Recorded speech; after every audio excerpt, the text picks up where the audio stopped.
Warning, this video isn't for anyone under the age of 16. If you're under 16 years old, please leave the video now because we do get into some adult type shit. Thank you.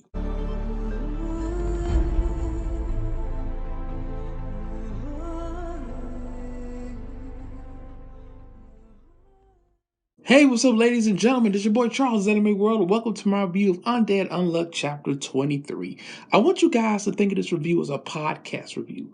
Have me open in another tab or just listen to me and take care of anything else that you might need to take care of, and just have me playing in the background because this will be an audio-only review of UNDEAD UNLUCK Chapter 23. So let's talk about it. You guys were right, okay? I'm willing to tap out. You hear that?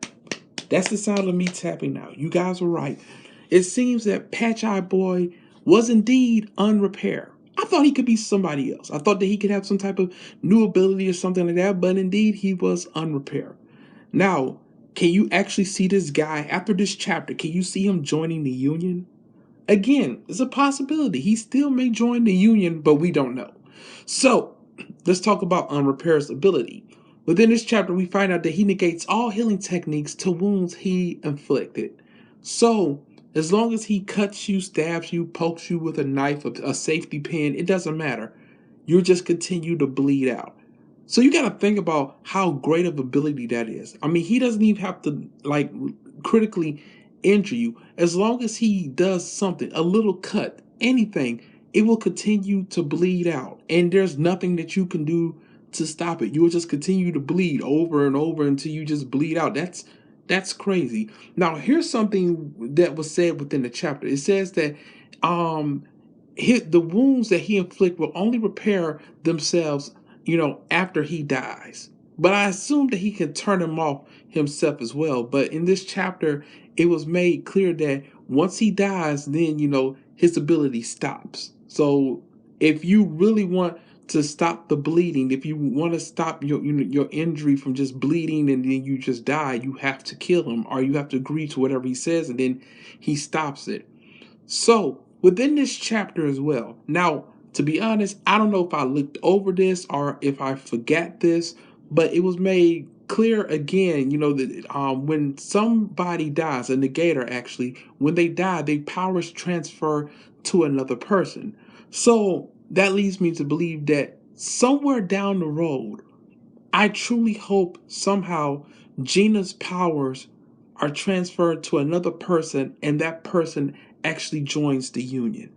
I really do, because to this day, guys, I've always felt that the manga handled that wrong, and I still felt that Gina could have lived because it seemed that Gina and Andy had such a great relationship. It really did. But I know that Fuko had to step in, and if Gina would have lived, Gina and Andy's relationship was more powerful than Andy and Fuko's at the time. So she had to die so Fuko can slide in. I get that. I just feel that the manga still could have had Gina's death handled it a different way. But that's just me. So let's talk about the new character that we were introduced in this chapter. The guy, the negator that's being held for auction. So he gets this crazy backstory. His name is Shikata. I think I'm pronouncing it right, Shikata. And everyone starts speaking a language he doesn't understand. He's at school. And can you imagine how terrifying that is? Like, we're all speaking the same language that we know English. If you're listening to this, I'm sure you speak English. And then you just wake up and everybody's speaking Spanish. And you have no idea what they're talking about. Yeah, you learned a little Spanish in high school, and maybe you know certain words like "si, senor," and and other things, but you have no idea what these people are saying. Do you understand how scary that is? Now, this is what I'm actually more shocked about, even more so than Shikara himself. I'm shocked that the mafia was able just to walk up to his school, tase him at school, and take him away. No teachers did anything. None of his classmates said, "Hey, what are you doing? Let him go." Nobody said anything. And it seemed like these dudes were actually his friends. It didn't seem like he was an outcast or anything. So these mafia guys just walked up to school, pulled up, got out, shocked him with a taser, and just dragged him off. And nobody said a thing. Mind you, also, this happened in Japan, and you're trying to tell me, as good as the teachers are in Japan and the way that our people fight for each other in Japan, you're trying to tell me that nobody did anything? That's one thing I really found it hard to believe. Okay, now we also find out that his ability is that he can negate the movement of a target within his field of vision as long as he doesn't move himself. Good ability. Okay, it's a good ability. I like it, and it can it can actually play huge roles later on in the future, especially when you're taking on umas and things of that nature. Like, as long as I don't move, you can't move. So we can do all this damage to you, and you can't move as long as I don't move and I stand exactly still.